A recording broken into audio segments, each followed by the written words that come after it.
来看第54届的太平洋岛国论坛9月要伫所罗门群岛举行。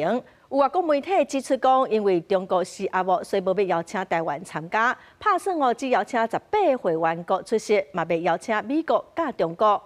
咱国外交部是表示讲，爱等待主办国来宣布，嘛强调讲台湾若参加，会当为太平洋地区的和平甲繁荣来做出贡献。第54届太平洋岛国论坛 PIF 9月会伫所罗门群岛举行。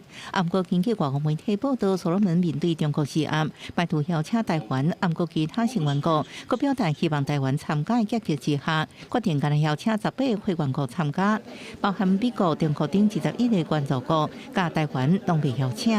The cabinet has considered and took a decision.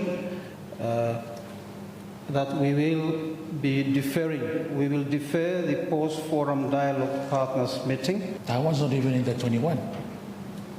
I mean, it doesn't make sense, this kind of response. Please, you still have some time to really think about this. 有台所罗门国会议员批评这项决定，予太平洋岛国错失机会，这完全是因为两岸问题。咱的外交部表示，最后机会由爱等主办国来宣布，后续维持批复原来机制。台湾参加，因为太平洋地区的和平甲繁荣做出贡献。我国自1993年起，都是以发展伙伴的身份参与 PIF 各项机制，并且参加在峰会场边举行的台湾中华民国与论坛国家对话会议，与会员国进行多边对话。PIF 会员国内底，比如马绍尔群岛、图瓦卢等3个甲咱互邦交。马国总统海尼就批评北京当局感谢 PIF 事务。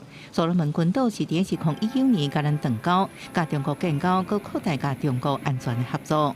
所罗门群岛如果这样的片面独行的话，其实是违反了长期以来传统的 Pacific Way， 那可能会使得岛国四分五裂。未来这个地方被中国在政治上所主宰的话，那可能接下来在军事部署或者是在经济侵蚀的这一部分来讲的话，可能会更加严重。学者分析 ，PIF 事件显示中国一直在太平洋岛国之间扩大影响力，也或者所在加做美中之间愈来愈严重的安全竞争的焦点。记者综合报道。